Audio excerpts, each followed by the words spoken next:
I'm going to call this meeting of the Carson City Culture and Tourism Authority Board of Directors to order. We are in the Community Center Sierra Room at 851 East William Street. It's Monday, August 13th, and it is 4 o'clock. Will you do a roll call, please? Mike Riggs. Here. Stu Wexler. Here. Mike Jones. Here. Mike Santos. Here. And Karen Aboud. Here. We have a quorum.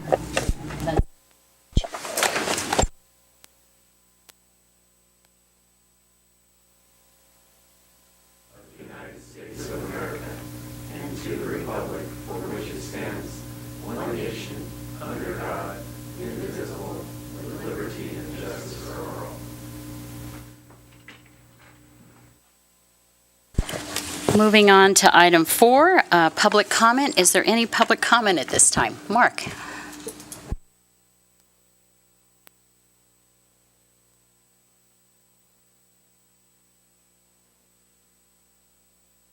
And for anyone that doesn't know, this is our Arts and Culture Director, Mark Salinas.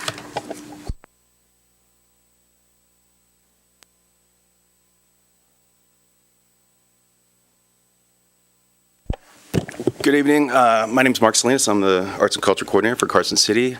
Happy to be here. Tonight, I was out of town last week, but I did dial in and watch the interviews for the Board of Supervisors, your interviews, and I wanted to say thank you for your service, and I look forward to working with you going forward. My business card is on the sheet I just handed to you. I'd very much like to meet with the new commissioners to discuss my role, the role of the Cultural Commission, the role of our arts agencies, the role of our forthcoming policy and procedure for public art, and see how all that affects the discussions that you'll be having and the good work that you'll be doing. I look forward to seeing your work and expanding Carson City's footprint on regional and state levels to drive tourism. With that, I happened to look at last week. The Reno News and Review just put out their best of 2018. They do this annually, and they put it out on August 9th. And they have it under culture. They have an events, and you'll see here I highlighted for you. Guess who's missing? Events at Lake Tahoe, Reno Sparks, and Virginia City. I don't think it's intentional. The R&R have been fantastic to me. They've come down here to Carson City. They've done a couple articles on me, what I'm trying to do here. Their calendar is readily accessible and used by our arts organizations. But, you know, the squeaky wheel gets a greasing. And I needed to bring it up to you because I did some research online, maybe 30 minutes or so, but I saw as far back as 2010 that it's been this way, that Carson City isn't listed.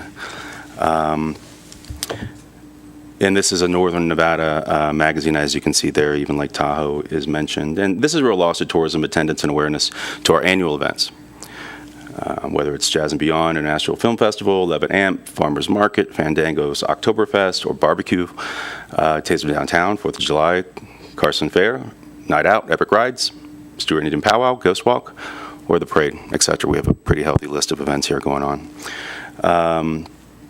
And why this matters is, you know, if you turn the page, you see the distribution rate here of 30,000 people. You know, a mission on a regional level can easily push a mission on a state level. If you turn the third page, this is Travel Nevada's best of for the past same duration. But, you know, it really lacks and doesn't respond to the robust events that we have here in Carson City that you're working on, that I'm working on, that we're working on together. So this is free marketing of the highest quality, and I know while no actions can be taken at public comment, I'm going to draft a letter to the city imploring this editor to include us next year. And I would kindly ask, maybe on your future agenda items, that the Visitors Bureau Board does the same, maybe in league with the chamber, or they write a letter on their own. But let's get ourselves in front of them to promote the good stuff that we're doing and all the good people that I just listed. We have plenty of arts and culture here events that would qualify, and the exposure would be very healthy for our city. On another note, I would like to extend an invitation for the board on September 10th to meet here at 5:30. We can call it the after party. You will be here from 4 to 5 anyhow, and that might give you an opportunity to meet the Cultural Commission and sit on one of our meetings, because we'd like to meet you as well. Thank you. Appreciate the homework assignment right off the bat.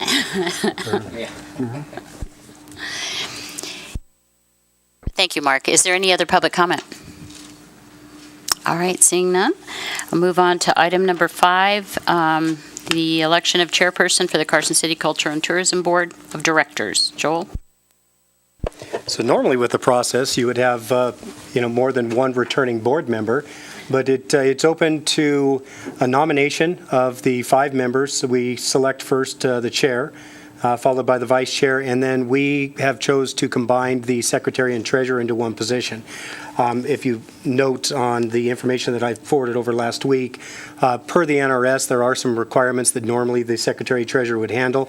That's handled internally with the staff of the CTA and has been, I think, since 1968. So, yeah, you won't, if you fall under the secretary-treasurer, you're not going to be responsible for keeping the books, but you will work directly with staff and myself when we prepare the data for the meetings. So with that, based on the agenda, the first process will be the selection by nomination of the chair. They will serve as chair through July of 2019. Okay? So open up the nominations. And I'd just like to point out, I cannot be that person, just so you know, because I won't be here. Yep, with that, open up the nominations.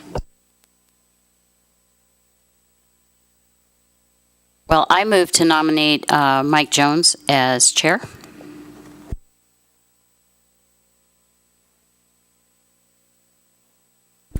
All those in favor? Aye.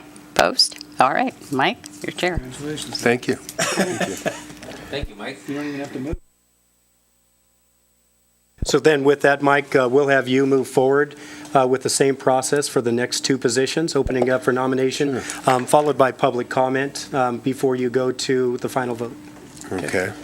For possible action, the election of vice chairperson for the Carson City Culture and Tourism Board of Directors, and that term will last through 7/2019. Opening up for nominations. I nominate. I second that. Okay. There is. So first, you're going to want to go to a public comment, and then with your second, go to a vote of the board. Okay. Is there any public comment on Stu Wexler's nomination for vice chairman? With no.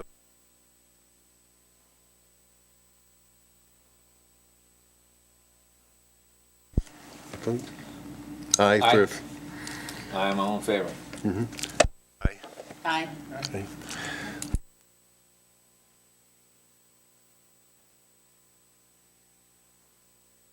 So just as a reminder, you'll want to, every time that you do talk, because we are going on a recording and it's live, go ahead and make sure that you hit your microphone. It'll light up and let you know that you're live.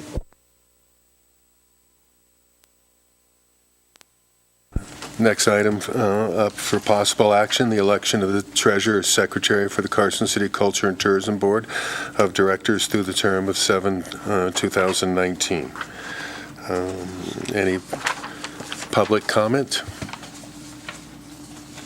This? Mike Santos. Okay. So you Your, have to your get mic, get your mic. your microphone needs to be on. I'd like to nominate Mike Santos for the position of treasurer. So what you guys need to be doing is just say, I move to nominate this person, and then there's a motion and then a second, and then you guys vote, and if it's unanimous, you say motion carries. So that's the proper procedure. I move to nominate Mike Santos for the position of Secretary for the Carson City Tourism Board. A second? All in favor, say aye. Aye. Aye. Was that the motion to nominate? Just remember your microphone. It's just that the With that- recording, it's recording, so it needs Yeah. to pick you up on the recording. With that, the motion to approve Mike Santos as the Treasury Secretary for the Carson City Board of Tourism is approved.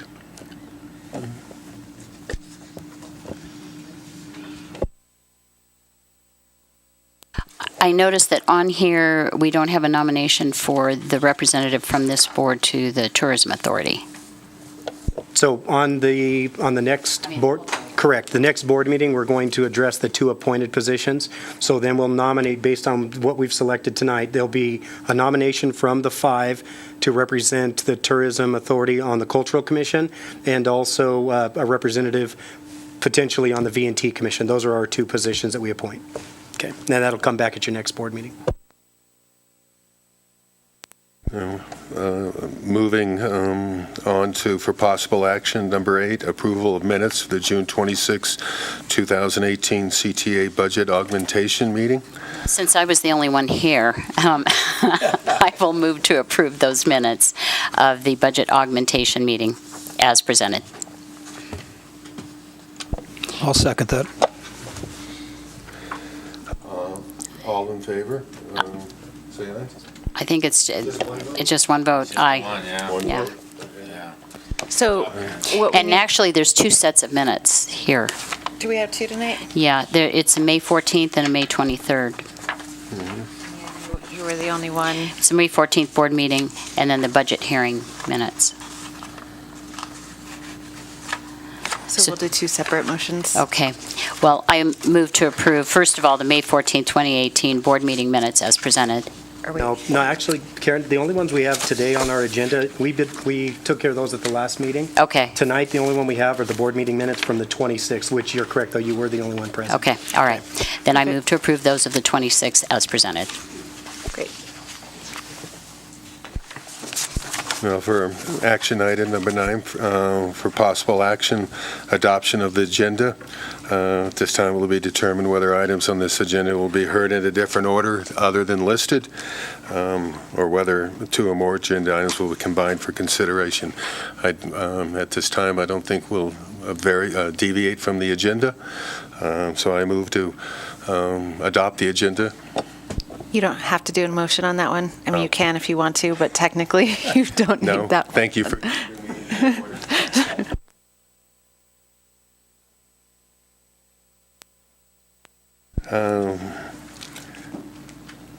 For possible action, item number 10, to approve the adjusted CTA future year 18 budget report. Joel?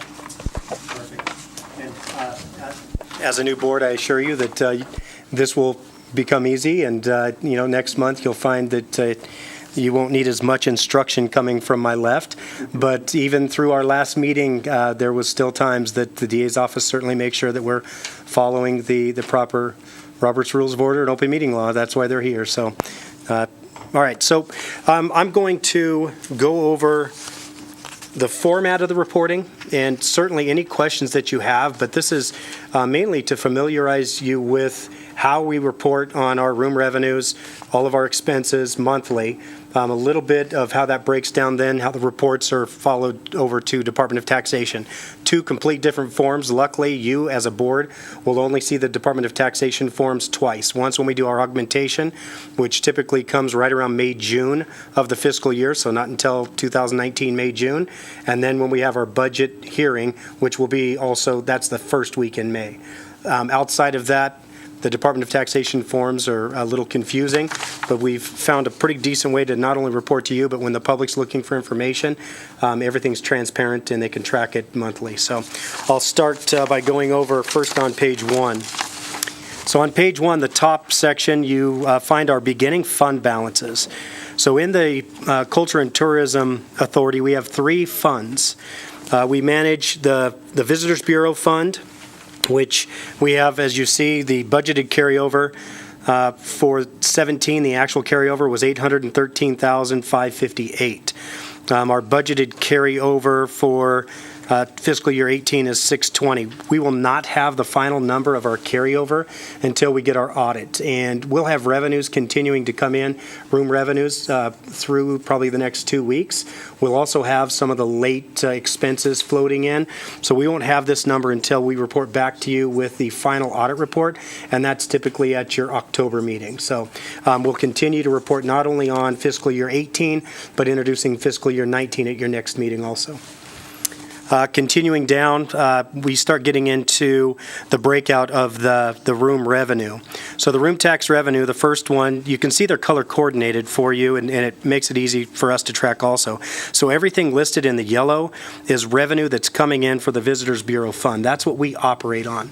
It's also what we pay our interlocal agreements. I'll get into that here in just a minute. The next one, the pink is the Capital Projects Fund. The Capital Projects Fund is committed to the V&T, and then you have the V&T Capital Projects Fund, both named pretty consistent, but one is dedicated solely for the payment of the bond. The payment of the bond comes out of it. Nothing else can happen out of that fund. The second fund, the V&T Capital Fund, is one that was dedicated initially for the shortfall. During the recession, we were not bringing enough room revenue to make the bond payment. That was earmarked at any time that it was not needed to assist in the bond payment, that it would be used for marketing with an inherent opportunity to benefit the V&T. That now carries over directly into our marketing budget. So it's a transfer over, but we do keep the funds separate in our reporting. So as you can see, the as of it, although it says room tax revenue payments received by 6/30, we have not received the June payments. So June payments will come in right now based on a couple of the top level properties that I looked at. They're tracking at about 5 to 6% above where we were last year, which is where we needed to see, because we've seen a little bit of difference in the room revenues during our legislative months, which are your February through the beginning of June. I'll get into that a little bit later also. But the projection, we projected in our augmentation in the middle column that the room tax revenue for our operations would come in just a little over $1.2 million. The actual year to date without the June and a couple of the final numbers coming in from May, we're already at 1.1, and we will surpass what we projected at the 1.2 million. I'm looking closer to about 1,235,000, somewhere in there is where I think we'll track. And we've consistently been above for nearly 6 straight years. We estimate at the beginning when we get into our budget cycle, I usually go about 3.5%. That's kind of the industry standard within the region. But we've been anywhere from double digits, low double digits, 11% up to 23% in fiscal year 17. So we've certainly brought in much more revenue than we budgeted. Capital Projects Fund, the $409,814 was our augmented number. Once again, that'll be reflective of total room tax collection. So that is 2% dedicated to the pink column there. Of course, it could be Bordeaux on your sheet, but we'll be just above that. Once again, it's going to be closer to about $410,000. The current bond payment for the V&T is just over $406,000, so we are recouping enough in that 2% to make the bond payment. That's the highest the bond payment will be through the sunset of the bond in 2023. So I certainly don't see that we're going to need the second 2% that we're using for marketing to make the bond payment. In the blue purplish column there, you can see that we have already transferred out that same amount, the 409, into the marketing effort.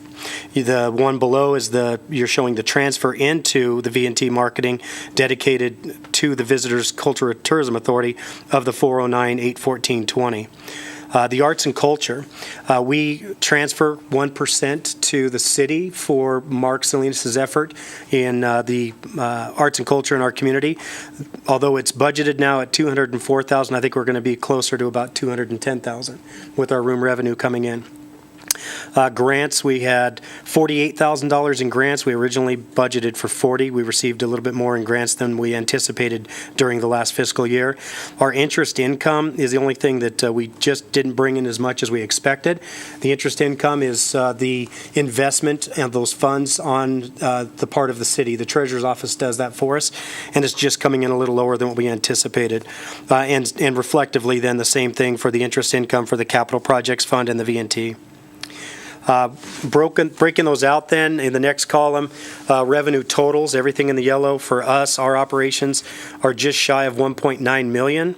The V&T Capital was $410,914, and the V&T Capital Projects Revenue Fund, the $2,100, that eventually will also transfer out. We don't carry over anything into that account anymore. So, expendable revenue. All expendable revenue is just what I read with the budgeted numbers for fiscal year 18, along with what we're showing as an actual carryover at the top from fiscal year 17. So if you really, in a hard time, had to know how much we had to expend with our carryover, minus the $100,000, that's the column there for expendable revenue. So total expendable revenue for all funds is just over $3.8 million.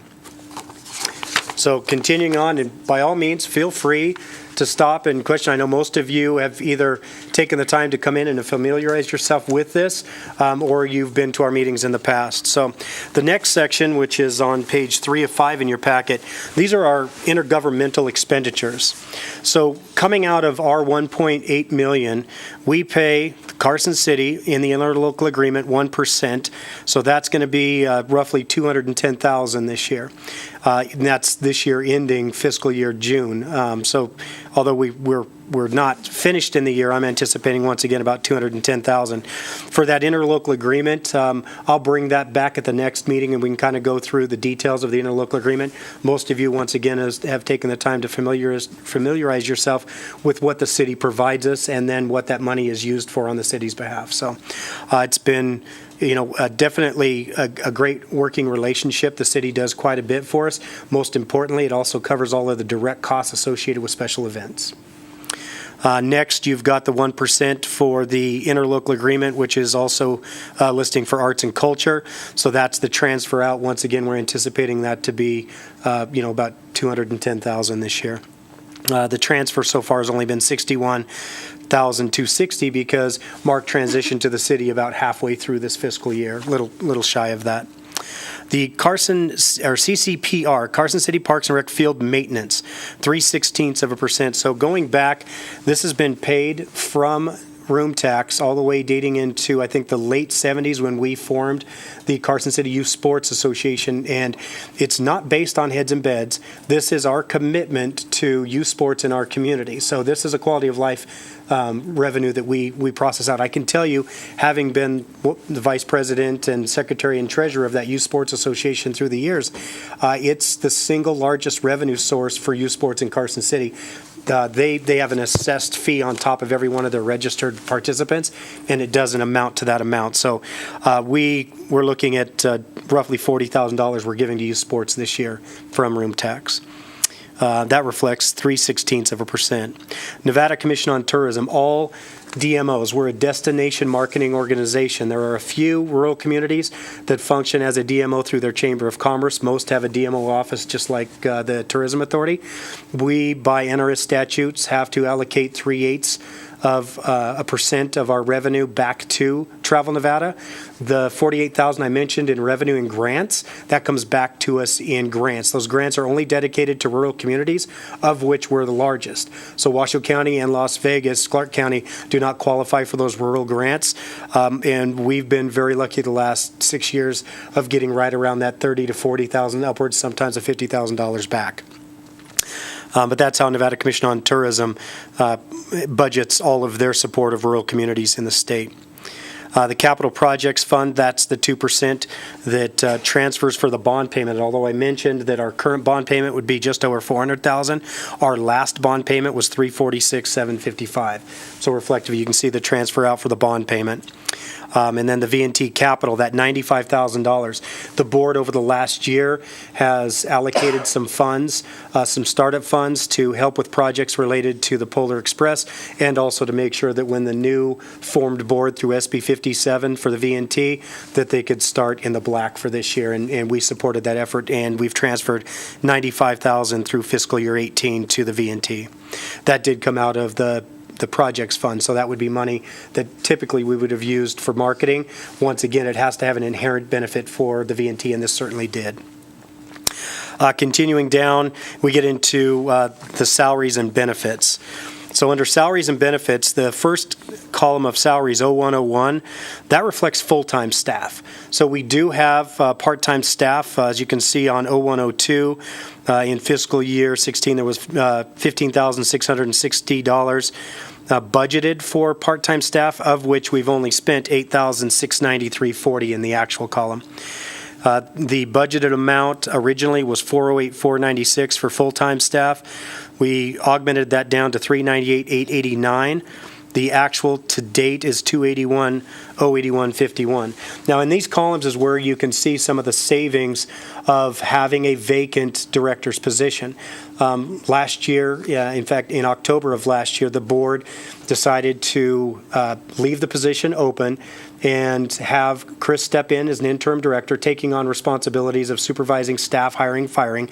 They contracted out some of the scope of work with my firm, NV Consulting, and I'm doing that. So what you'll see in savings in your salaries and benefits, you'll see then some expenses under contractual services. The employee package, both benefits and salary for the director's position when I left, was just shy of $180,000. The contract term that ends in January with NV Consulting for the scope of work that's fairly similar is $136,000. So you do have some realized savings with that position being vacant. Going down, you then get into, once again, just reflective of the actual spent of $281,000. The percentages that break out for Medicare, retirement, group insurance, workman's comp, car allowance, and phone allowance. In this list, as you can see, the end of it, you've got annual sick leave and payout just above that. That's an 0107, 0108. That was paid out when I retired and left as the director, and also when Mark Salinas left as a Carson City Culture and Tourism Authority position. We paid him out everything he'd accrued with his annual and sick when he transferred to the city. So that will not happen again unless we have, well, actually it will. We've got a vacant position now with our marketing manager. So when Kyle left, he left after July 1st. So when we look at the fiscal year 19 budget, you will see the payout for all of his annual and sick leave. Okay. Any questions on page 3 of 5? Perfect. Okay, now getting into the heart of it, the expenses.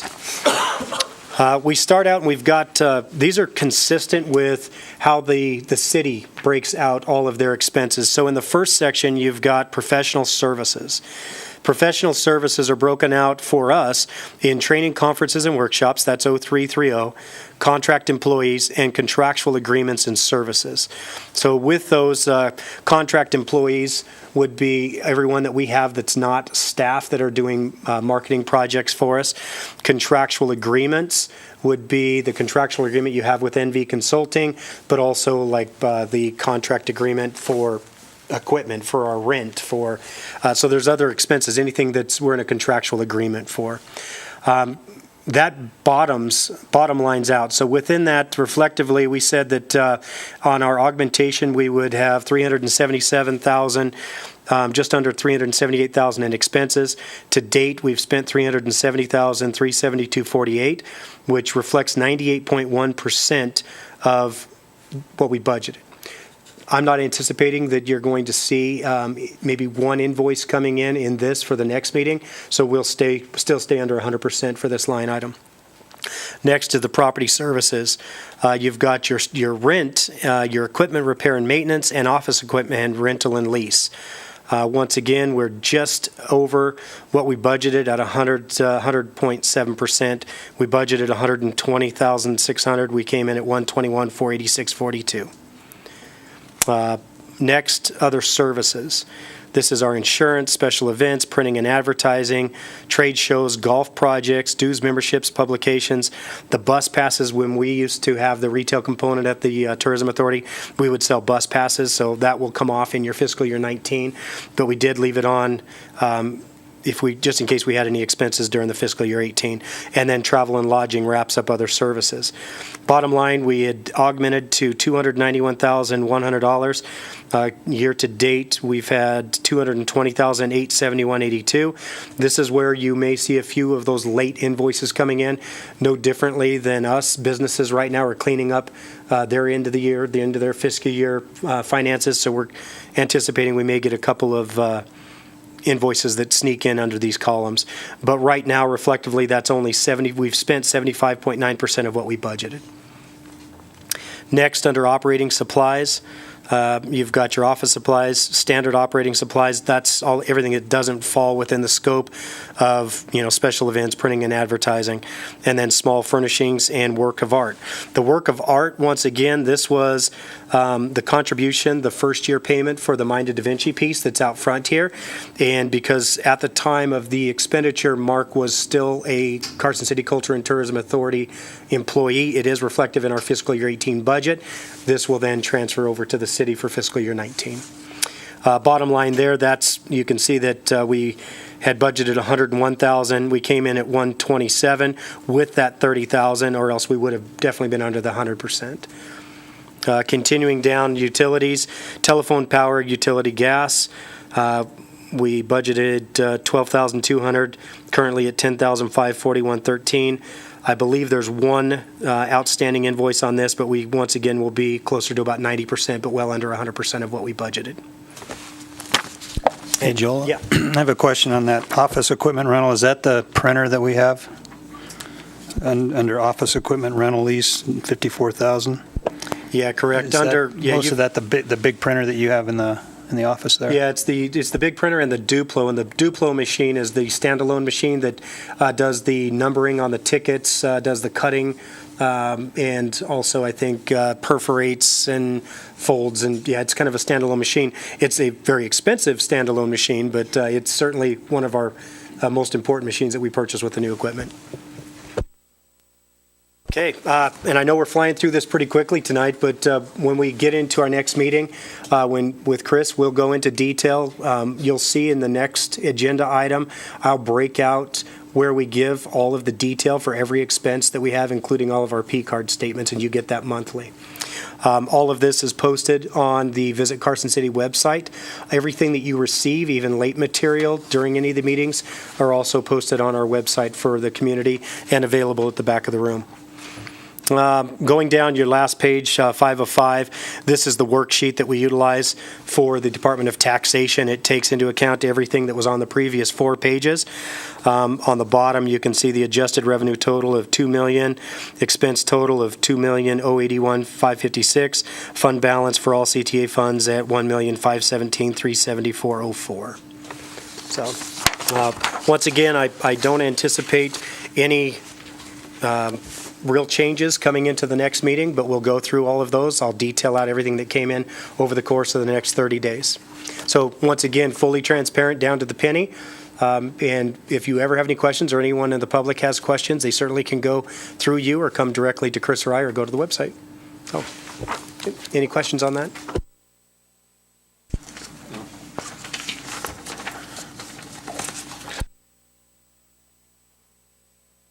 Your microphone, sorry. I thought I had it on. Sorry, So- getting better. For item number 10, I move to approve the budget, future year 18 budget report as delivered by Joel. All those in favor?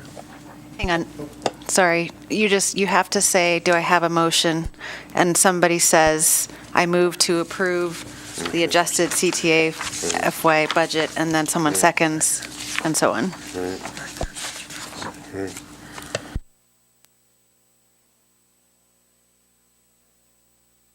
You have to ask for a motion. So you just say, do I have a motion? Do I have and a someone motion? else. I'll make a motion. Okay. I move to approve the adjusted fiscal year 18 budget report as presented through June of 2018. Second. You have to take the vote Okay. All in favor? All in favor? All in favor? and Aye. then go, Opposed? no opposed. So, Hang on a second, just so, I'm sorry, guys, it's going to just be a little bit of, no. so you said all those in favor, and everyone said aye, and then is anybody opposed, which nobody did, and then you say motion carries. Okay. Thanks. Motion carries. Thank you.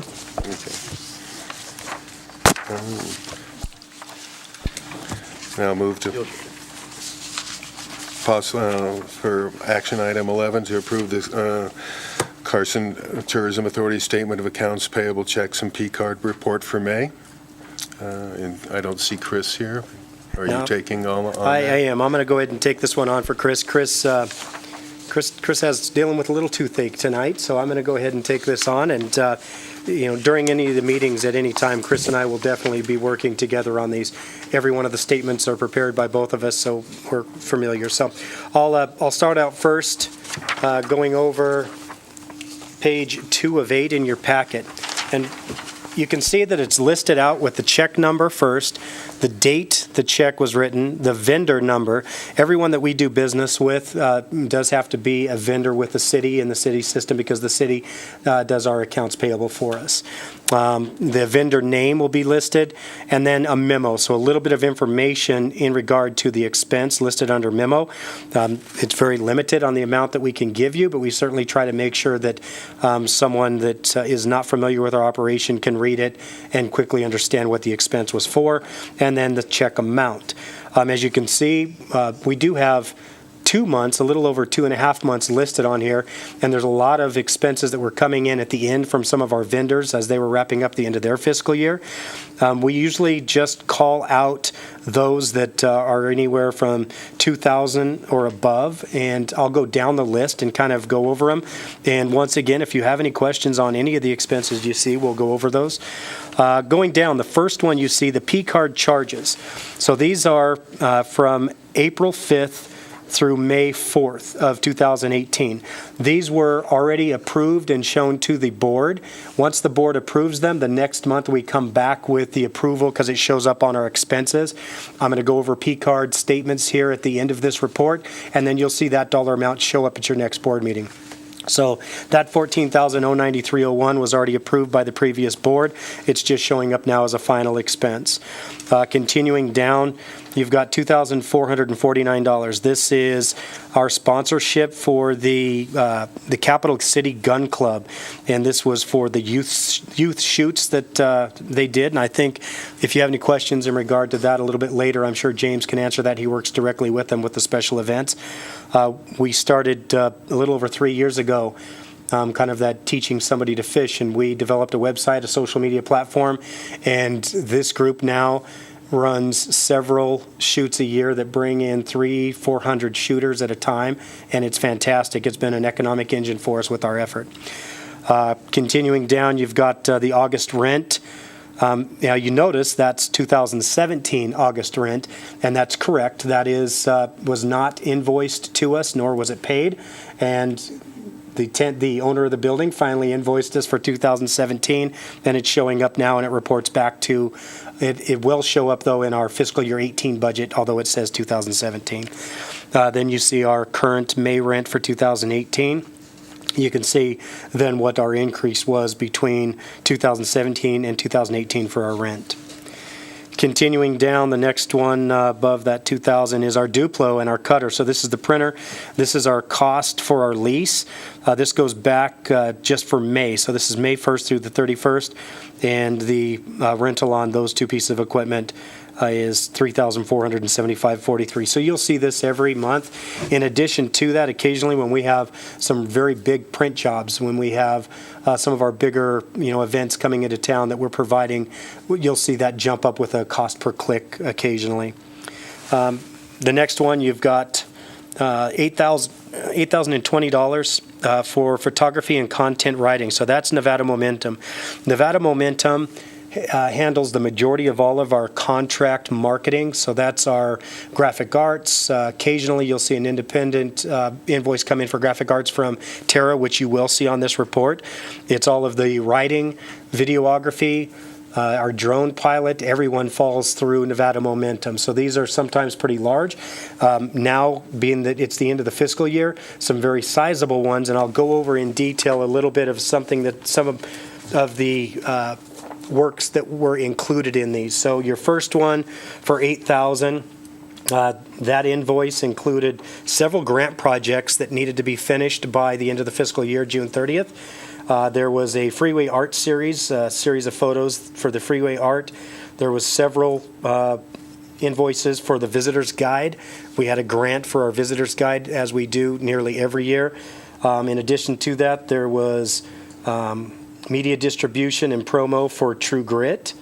There was a True Grit movie promo photos, True Grit kickoff for photo coverage and stock photo, and video coverage of the True Grit kickoff. And the Freeway Art Series again. There was also a video production, the original stock photos used for the Carson River kayak. So that was all invoiced in this $8,000. Once again, all of those were grant-funded projects. Continuing down, you've got consulting services. So I invoice weekly. These are the invoices that are paid for my contracting services through NV Consulting. You can see that that covers a little over a month. Continuing down near the bottom, $80,000. This is the transfer to the V&T funds, and that was, once again, we talked about that 95 that we transferred out. This is the 80,000 that we transferred into the Story County Clerk Treasurer. The Story County Clerk Treasurer does the finances now for the V&T Commission, so we transferred it directly to Story County. Continuing on to the next page, 3 of 8. The first one there for $16,929.51. Once again, this is reflective of P cards that were already approved by the previous board. These P card charges were dated from the 5th of May through June 4th of 2018, totaling $16,929.51. The next one, you've got June rent, same as the May rent. Continuing down, you've got the Minolta. So here is where we have some additional pay-to-clicks. You've got the $2,380 that's reflective on that is vendor 26667-687. And once again, $2,380. You also have the lease agreement below that for the $3,313.64. James has been working with our current event promoters, and he's put together a policy to start to limit what we provide. If you're an event that brings in a significant amount of room nights, you'll fall into a tier where you certainly get more services out of the staff. And if you're an event that is more of a quality of life and public service but not driving room nights, then there's going to be another package that's very limited. So you'll see the paid clicks going away. Okay. Continuing down. If I may? Yeah.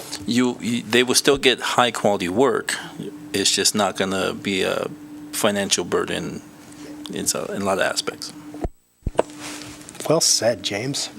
All right, continuing down the $18,404, that's a transfer out for that 0.3% that goes to Travel Nevada. The first one of $18,000 reflects the room tax payment between December and March of 2018, December 17 through March of 2018. The next one is just for the April payment of room tax to Travel Nevada of $5,973.29. Going down now, you've got 3 pretty sizable invoices, once again, for Nevada Momentum.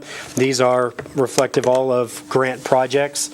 And, I have them here. I can go over them. It goes everything from a Stewart promo video, Earth Day video that we put together. There was photography for the Silver Oak Caddy Art Kids, Reno Rodeo Magazine, Visitor's Guide again, Earth Day, the Epic Rides event. Everything falls into that May and June, and it's absolutely slam dunk for us, and all of these grant projects do have to wrap up by the end of the fiscal year. Once again, all of this is open to the public if you ever need to see any of these detailed invoices. We don't detail it out onto the invoice with a limited amount of space, but I do have the contractors break out every single line item based on contracts and scope of work. Continuing down, consulting services, these are the payments, once again, to NV Consulting. And continuing on to page 4 of 8, $5,000 for Sierra Nevada Media Group. So we do quite a bit of digital targeted ads, and as we transition to hiring our new marketing manager, that marketing manager will be providing you a monthly report and be reporting on the numbers that are coming back in from our digital targeted ads. We work with 2 different groups currently, one out of Santa Clara and Sierra Nevada Media. We've received higher numbers, a little better return on our investment with Sierra Nevada, and we're also showing the conversion rate, and you'll get to see that at our next meeting when we have a full marketing report. But that's reflective of the $5,000. We're in contract with them through the end of the year, and then we'll bring it back to you as a board, and we'll decide if we're going to continue in that manner. Right now, I would say that the numbers are certainly showing that we've seen pretty significant return on our digital ads. Those digital ads go to our target markets. We've had everything from arts and culture going to museums located anywhere in our target areas, even down to LA, up to Portland. We've had dining, we've had golf, we've had outdoor recreation, and had great results. It's also allowed us then to segment our market and know where we're going to get the best return. If we want to do a dining, for instance, of all of those areas, we ended up getting the best results in our dining from the San Francisco Bay Area up to Portland and not the Sacramento area, and just a little bit opposite for golf. So it's very useful for us, and we're getting a lot of return. The next one under Stith Printing, $3,107. That is our support of the Carson City Sheriff's Officers Challenge training that they do, the event that they also provide as somewhat security and an oversight for us with the thousands of people that come in with the Rockabilly Riot. They complement each other. It's a great weekend at Mills Park, but we've continued to support the Carson City Sheriff's Department in their effort for their event. Originally, this was funded completely through grants. I have not submitted a grant on behalf of this event. We're looking at other events to start out now with grant funding, but we're going to continue to support the Sheriff's Department in this manner as long as you're supportive of that. Continuing down, that's it as far as the big expenses. The next one we get into is the P cards. So the list under P cards, so this is 5 of 8, bottom middle listed 1 of 2 of the P card statement. A little bit different report, but once again breaks out the date of purchase, the vendor, the total spent, the GL account. So we earmark it to what account we're going to charge the expense to when it goes over to finance so that it is taken out appropriately, and then a little bit of reference to what the expense was. So going down the list, starting with the one just under 2,000, Boys and Girls Club America, the 1920. So if you remember back to your interview, and I believe it was Supervisor asked about your intent to increase the use of the programmatic use of the MAC. The MAC needs to be an economic engine, but with that comes some expense. Although the MAC is included in the interlocal agreement with the city provides us that facility. They use the money we transfer to cover direct costs for every event that James brings into the MAC. The only expense that we have to incur with the use of the MAC is when we use non-traditional sports events. Although this is a wrestling tournament, it's not using hardwood floor and required us to use the carpet squares that the Boys and Girls Club own. They rent that out to users of the facility. That came at a cost to us of $1,500 plus a damage deposit, so $420 of damage deposit that came back to us. We also provide the same carpet squares for the powwow. Over the course of the Nevada Day weekend, there was over 3,000 people that came into the MAC for the Nevada Day Lakalele Powwow, an absolutely amazing cultural event, and they intend on using the MAC again, and we'll be paying for the use of the carpet squares, unless we can enter just an interlocal agreement with the Boys and Girls Club. But, you know, the money's going to a good cause, and the carpet squares someday will need to be replaced. So, okay, continuing down. James PayPal. So James's last name is not PayPal, but and this is not our James Salanoa. This is James, who represents a bicycle film crew that we've been using for our Highway 50 grant. We just wrapped up phase 2 of a grant that showcases our Eastern Gateway. All of the visitors that travel across Highway 50 are becoming more educated on what we provide as a community with our outdoor recreation and our trails by receiving information from our sister partners with Ely, Eureka, Austin, even wrapping down to Caliente. And we've been working with James. He's produced 2 videos now. They're outstanding. Actually 3 on this one. We had 3 right near the end of the fiscal year to wrap up the grant that his group provided us. So his videos are a little more expensive than what we typically pay with Nevada Momentum, but because of the expertise that he has with mountain bike videos on the trails, they were at the top of the Toyabe Crest Trail, off of drops and chutes, and it's just a different element. So this was the best in the industry that we could bring in, and he's done a fantastic job. But his last name is not PayPal, but he was paid through PayPal, $5,000. That was the Austin bike video shoot. Continuing down Miles End, this was lodging provided for that entire crew that went out and was doing the Toyabe Crest video shoot in Austin. I've seen the video. It is still in draft format. They've got some testimonials from the DMO and Chamber, from Dee, who runs also the Tourism Authority in Austin, a couple of businesses at Austin. They've done the same in Eureka and the same thing in Ely. Those videos will live on all of our landing pages for the Highway 50. It's the Adventures Across Highway 50 grant. So continuing down, most of those expensive there were related to that travel. And then the last page, 2 of 2 for the P cards.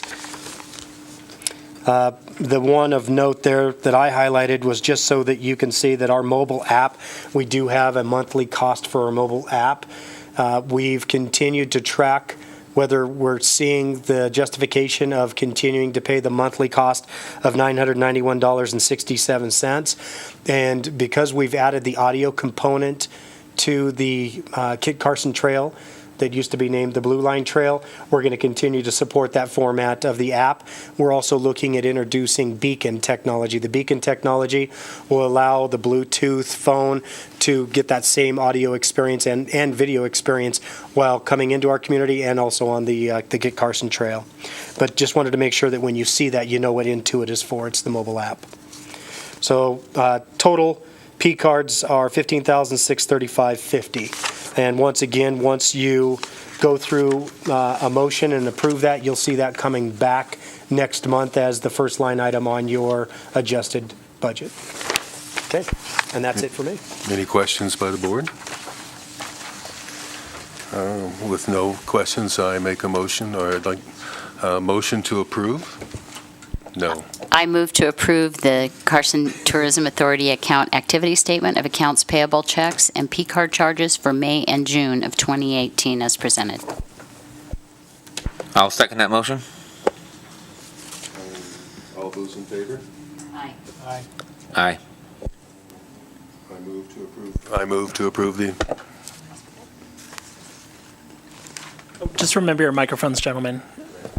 And one more thing, just you kind of, so you said I moved to approve, but it was all those in favor and then vote and then motion carries. Motion carries. Your microphone.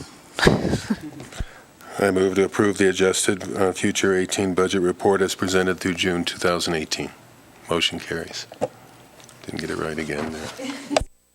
It's not quite right, but it'll fly. But we can talk more afterwards too.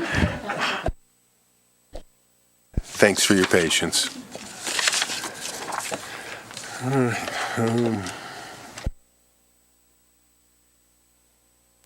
Your mic. Next, item 12, monthly non-action items for presentation and discussion only. Okay. We'll start start with a transit occupancy report. Joel? Perfect. So normally in the board meetings, when we get to this point, because they're non-action items, it will come over to staff and we'll move through from staff without really having to have any motions or actions from the board, but certainly we can engage in any conversation because it's open for discussion but no action taken. Okay, so first, what you will receive every month and you have in your packet is the occupancy report. On the occupancy report, I'm going to kind of go over this a little bit in detail once again, and the top part, you can see that we break out room revenue. Under room revenue, we break out the top 5 properties. We break out 6 through 13 RVs and the remaining properties. And the reason we do that is you can see a significant difference between what the top 5 properties bring in versus the top 6 through 13 RVs and remaining properties. Now, we report not only a comparison to last fiscal year, last calendar year, but we go back 2 years. And the reason for that is exactly what you're going to see in this report. We need to be able to compare apples to apples. So legislative years versus non-legislative years. 2017 was by far the largest legislative year Carson City has ever seen. In the past, we would see an increase of roughly 5 to 6% during the legislative session that starts in February and runs through the first week in June. But in 2017, we saw increases consistent of 25 to 26%. So unbelievable. But when you're reflecting back and doing a comparison, you're seeing some decreases, but we're up. So I want to make sure we go over that. The comparison is in a legislative year versus current non-legislative year. So going through the report, top 5 properties reported for May of 2018, just over $1,070,000. In 2017, a legislative year, we brought in $1.2 million. That's a decrease of $163,000. That's a decrease of 13.2%. Revenue for 2016, you can see, was at $993,000. So once again, now you can see if you're drawing a comparison of a non-legislative year, we came in a little over $1 million versus $993,000 in a non-legislative year in 2016. So that follows the same all the way down for top 6 through 13 RVs remaining, and then your total on the bottom. So on the total room revenue, we brought in 1.6, almost 1 point, little over 1.65 million, compared to 1.84 million in 2017. It was 1.5 million in 2016.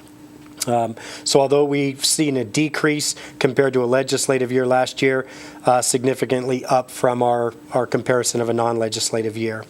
In the next columns next to it, you can see the average daily rate that's also broken out for top 5, top 6 through 13 and RV. The remaining properties, we do not break out the average daily rate because with our extended stay in the reporting, it's absolutely a nightmare and it skews the data. So we use just those top 3 for you. But we did see a decrease in the average daily rate for the top 5 properties, a decrease of $1.70, reflective of 1.6% for May of 2018 versus 17, whereas the other properties, there was an increase in the average daily rate. 6 through 13 went up $2.87 per room night and $4.43 for every RV spot between 17 to 18 in May. Going back over to the left now, you can see the breakout of calendar year versus fiscal year.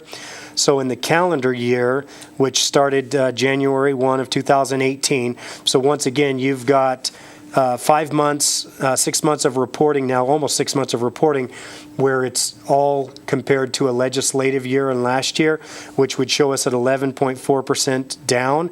But if you take the fiscal year into account, July of last year through current year ending June, we were up 11.75%. Just below that is the comparison when I talked about the increase for 2017 legislative year. You can see that for the full calendar year, we were up 24.9%. We were up on the calendar year 16 to 17 of 15.62%. Just to the right of that, and this is, we included this about 4 to 5 years ago, and this is based on a request from the lodging properties. They were using their trailing 12 report, so we included the trailing 12, which is just your trailing 12 months. So taking your last 12 months, current month back into account, we're up from 2016, 29.9%, and we're up 12.78% over last year's same 12 months. Going back over now to the report on the left, you go down to the bottom, RevPAR. RevPAR is revenue per available room. Once again, this is an industry standard report that's more important for lodging properties, but certainly important for us in our marketing effort, making sure that we're maximizing the revenue per available room. We were down, once again, reflective. I may look at breaking this out and giving you a year comparison to a non-legislative year in the future, but I don't currently. But it's, once again, reflective pretty close of what we saw in our calendar year report. And on the back, we'll break out our occupancy. You have a list of available rooms, how many rooms were occupied, what that reflects then in a percentage of occupancy, and a comparison to 2017. One thing I do have on here that's important to you and has been important to the city is making an effort, and I believe you as a board, along with staff, will be working with the city in addressing what and how we handle some of our extended stay in Carson City in the future. Some of our properties are blighted and need repair, and we lose a significant amount of room nights. If you look at the bottom column under occupied, for 2018 May, there was 16,588 room nights that were occupied by 28-day occupants, and thus we did not collect room tax. So that'll always be reported. In comparison, though, it's significantly down from 2017, where we had 19,787 room nights that were occupied by 28-day plus. Okay. So once again, we'll go through detail on these every month for you. If you have any questions between now and then, certainly give either Chris or I a call. Stop in. They're available on the website. You can look at historically over the course of the last 5 to 6 years of where we have tracked over the 6 years. Over the last 5 years going into this fiscal year, we were up 69% in revenue. That will, at the end of this fiscal year, based on the fiscal year numbers, we should be pretty consistent compared for the last 6 years. Okay. Once again, continuing then on non-action items, marketing manager recruitment update. So I'll go ahead and take this for Chris.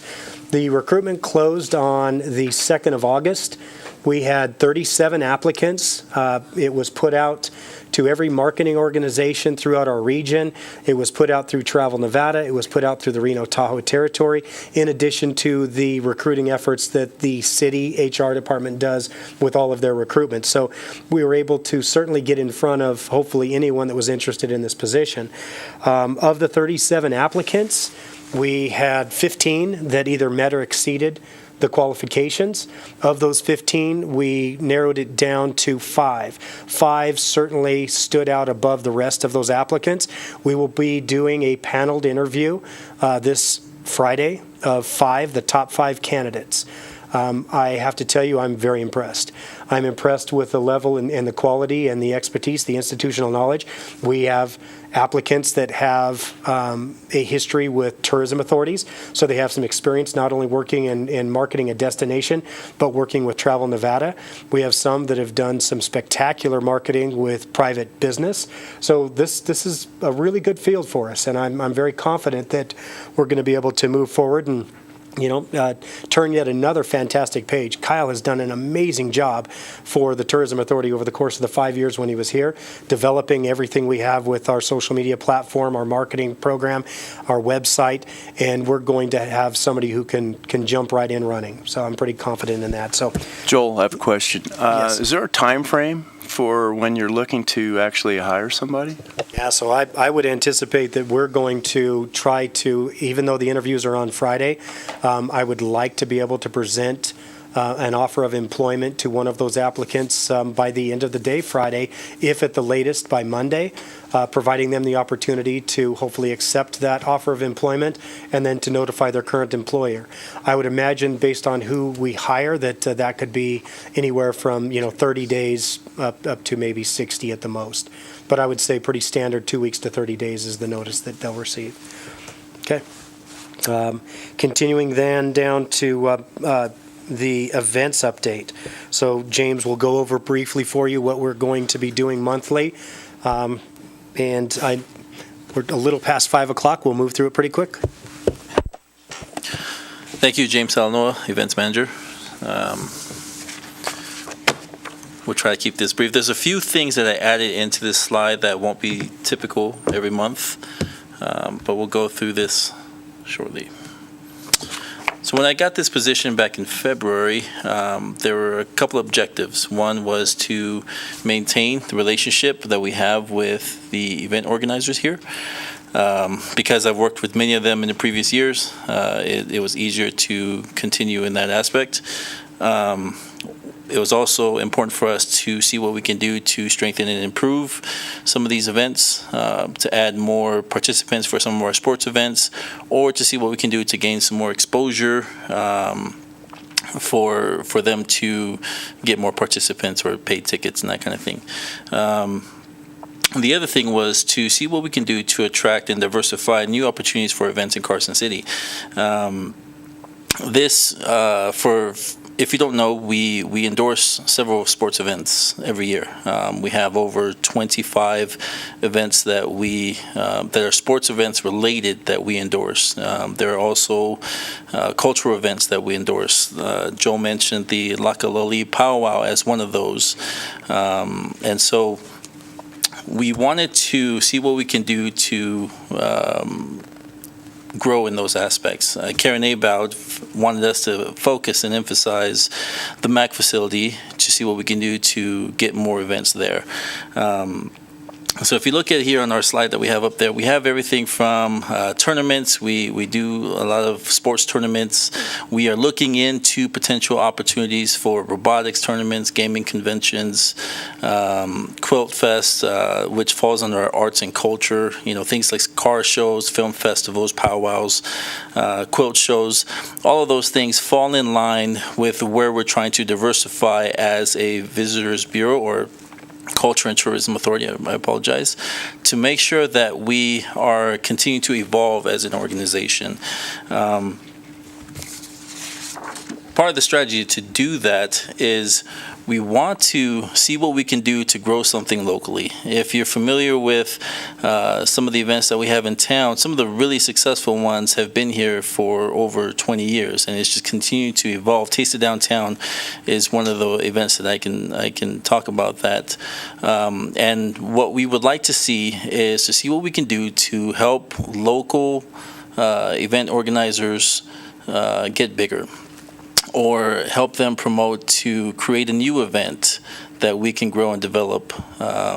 For example, we have a volleyball, Silver State Volleyball League is a league that's here off of 50 Highway.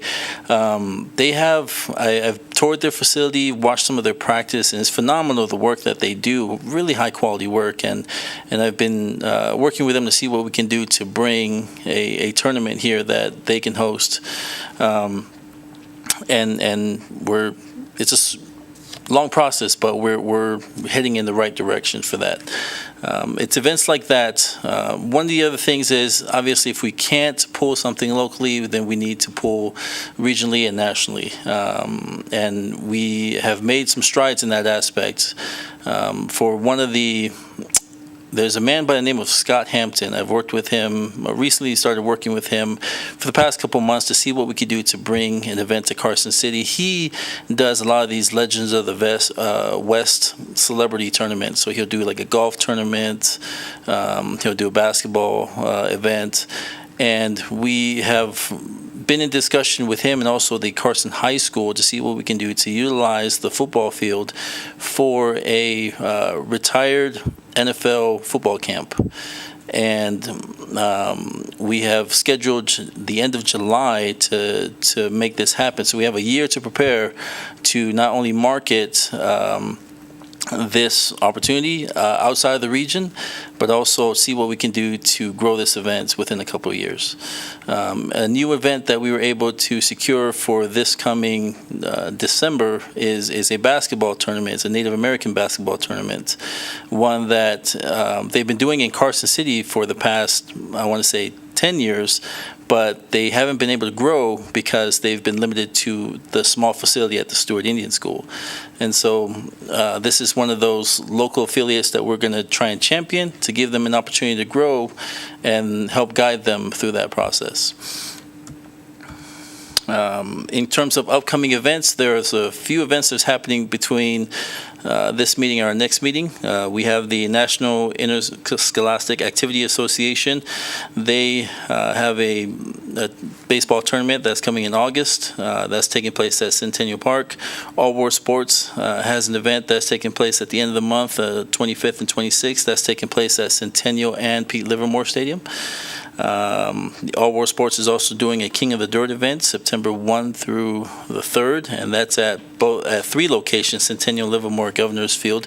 I went on their website today to kind of preview the list of teams, and there are a lot of teams for that tournament. It'll be interesting to see when we can get some numbers in terms of how many participants are participating per team. So that'll be interesting numbers to see. Stu mentioned this in one of his meetings. The Jukebox International Film Festival is actually one of the events that I've been working with to diversify what our portfolio is. And what's unique about this Jukebox International Film Festival is that Scott Young has been able to secure some of these bands that are actually in this film festival. They will be performing at our Sassafras restaurant, and there's another band that's coming from New York that will be at the Shoe Tree, and they'll have a dedicated beer that coincides with some of the themes that they're doing there. So it's interesting to see an upcoming event that we started to endorse and seeing the different opportunities for us to market Carson City. The last one is the Outlaw Flat Track Race. It's an event that we've been doing for the past 3 years. Really cool event if you've never had a chance to be out there at Fuji Park. Robert Hanson is pretty on top of it. He's done some billboard ads that he has out and about. If you live somewhere in Minden, Gardnerville, you might have seen the ad coming into town, heading north. He's got a billboard up on there. He's up at Bodine's. He has a good relationship with Bodine's. So we'll continue to support him as he continues to try and grow and evolve. The last section here was actually a discussion with you guys to see what kind of things that you would like to see in future reports, if any. Anyone have any comments or suggestions? Well, I can tell you in the past, some of the things that when I was doing the events, and I think James, when he looks at some of the new events, maybe year 1, year 2, I can work with James on providing an economic impact report. We use Dr. Crompton's methodology, which is a very conservative approach of estimating the impact of new events, sports tournaments to events downtown. It does take a little bit of hourly staff time to get surveys at the events. I think that might be helpful with some of these new events coming in. I have to tell you, James is doing a great job in understanding that although we're a great sports community, we certainly have introduced ourselves as a great outdoor recreation community. But the idea of having a robotics tournament, I think, is outstanding. Having an opportunity to have some of those non-traditional sports events and tournaments inside the MAC is a great opportunity. There's some limitations. I talked about some of the expenses. The MAC, there's a seating capacity for 580. Parking for probably half of that. So there's certainly some logistical challenges that we face bringing big events into the MAC. But James hit the ground running in February, and I think very confidently over the course of the next year, you're going to see a lot of new events and some excitement coming in, and it's across the spectrum. Everything, as he mentioned, from the arts and culture component to the outdoor recreation, and also then maybe even diversifying our current sports tournaments. Right now, most of our eggs are in one basket with All World Sports. They've been fantastic. I've been working with them now going on 21 years. And over the course of those 21 years, they average anywhere from 20-plus tournaments, and they've been a major economic engine for us. But with that, we need to make sure that we have some of these other associations, and it was good to see a report with a couple of other associations bringing tournaments in. So, I think that's a great report, James. Yeah. Thank you. Also, I know James worked with Rally North America which was the first time here in Carson City, which was a car rally. It started in Colorado, ended up here in Carson City.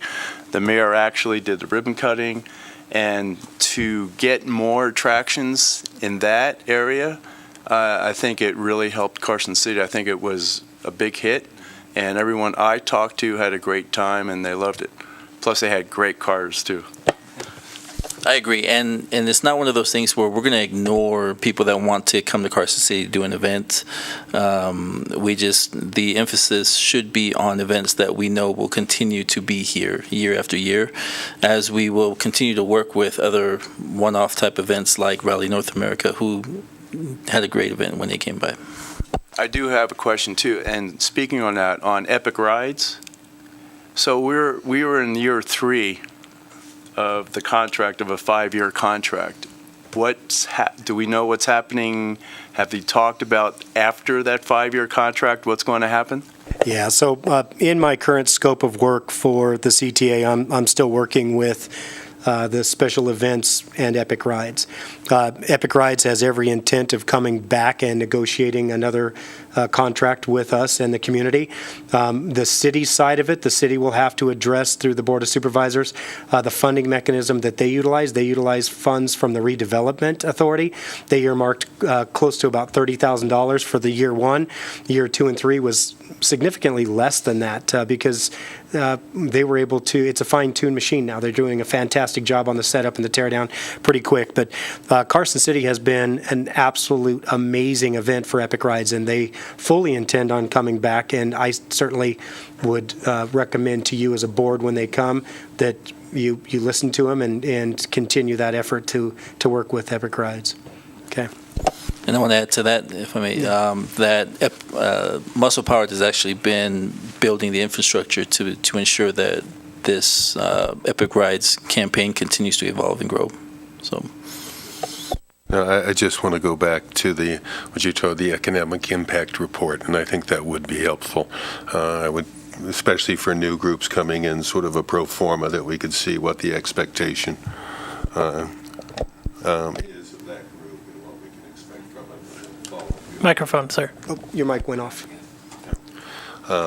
Anyway, a pro forma and post forma of the group for any new groups. Yeah. I'm glad that you brought that up. One of the aspects that we've talked to with Scott Young with the Jukebox Film Festival is I actually asked for them to provide a business plan for the future so that we can kind of analyze where they're trying to grow and be a part of that to make sure that it does reach benchmarks that we find fitting for us. Great.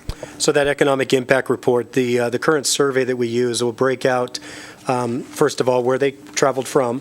If they're from outside of 100 miles, then they're included in the economic impact report. For the sports teams, if a portion of a sport team stayed outside of Carson City, let's say we had a soccer tournament, half stayed in Reno, that team was eliminated from the overall economic impact report, and the portion that stayed in Carson City went into just daytime spending. So we didn't track them based on their room nights.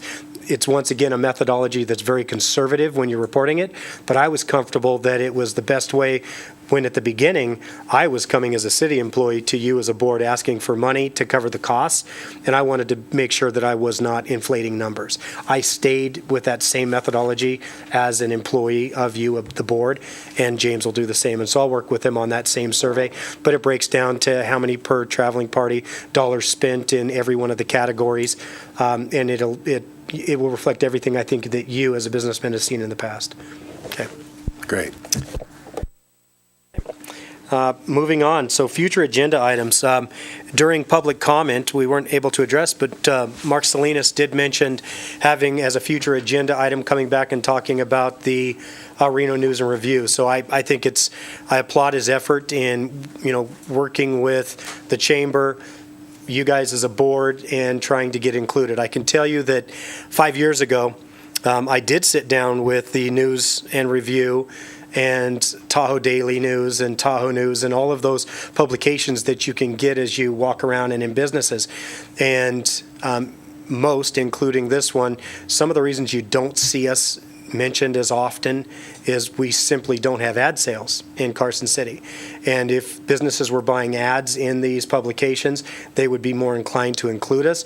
Reno News and Review has morphed into much more than that now. They are, to me, they're kind of the go-to with arts and culture. When you look at them, they're all over our community. So I applaud your effort, and I certainly think that, if you next month, without even having to have it as an action item, Chris Kipp will move forward and work with Mark Salinas on drafting a support in your behalf that then we'll bring back to you as a board so it doesn't slow up that process. Okay, but it will be as a future agenda item.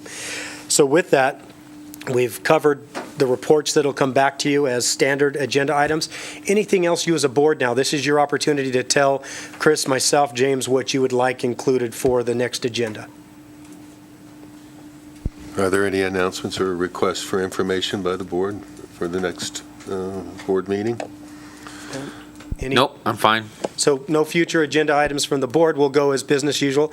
And then at this time, we usually do ask the public. Yes. Yeah, I do have a question. What about lodging meetings going in the future? I'd like to see, it's been a while since we've had one, and I'd like to see that happen too. Perfect. I'll put that on as a future agenda item so we can give a little bit of background on what the lodging meetings were, what they entailed, why they stopped, and why we definitely need to get them started again. Okay. I'll put that on as a future agenda item for your September meeting. And then we do ask, although it's not listed under public comment, I think if there's any future agenda items. So then it'll come back to you in the meeting. Upcoming meetings, I'll let you know that your next meeting is September 10th. The next, that's the Culture and Tourism Board. We usually have Mark's. I think Mark already told you that you have an open invitation for his meeting, which, same day, same time right afterwards. So those are your next two listed on your agenda. And it'll come back to you now as the chair to ask for board comments and announcements before you close the meeting. Okay. Do we have any announcements? I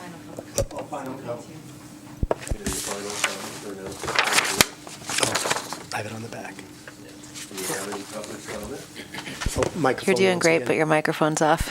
You nailed it there. Okay. Any public comment of anything we didn't cover? Mark Salinas, just to further clarify, so the Cultural Commission, we meet on odd months, and our time is here in this room from starting at 5:30. So because Commissioner Abab, Supervisor Abab is on both boards, we put them back to back. So she has the pleasure of being in this room all evening on Mondays. Yeah. And we invite you, and now as Ben as well, right? And myself. So thank you.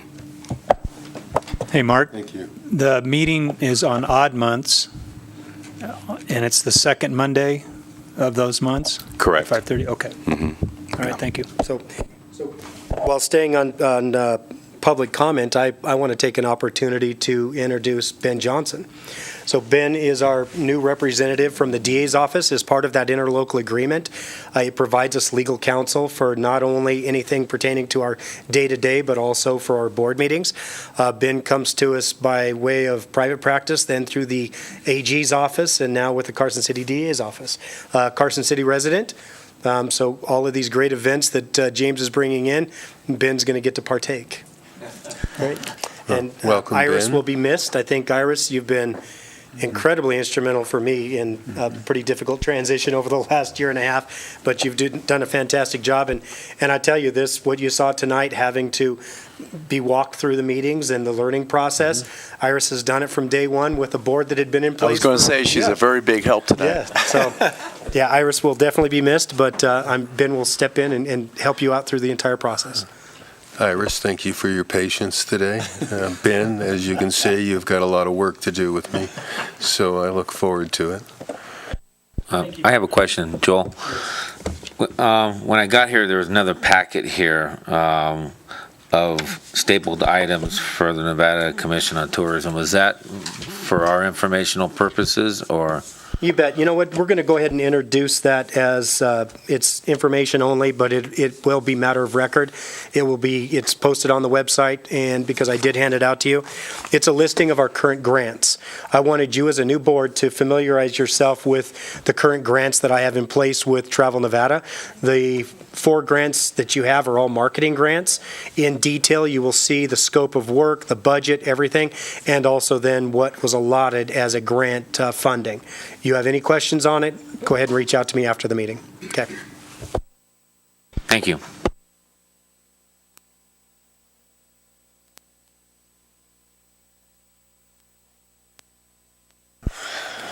And I move for a motion to adjourn the meeting. I'll second. All in favor? Wait, so he asked for the motion, so somebody needs to now make the motion and then the second. I'll make the motion. I second the motion. I think we need to Someone make, made the the motion motion to is to adjourn the meeting, and it's been seconded. And actually, on the adjournment, you don't need to take a vote or anything. That's the only one that you don't have to. So it's just motion, second, and then you're done. Or actually, I don't even think you need a second. Motion for that one. carried. Nope, you don't even need a second. Meeting is adjourned. So. Shows a lot of patience. Nice one.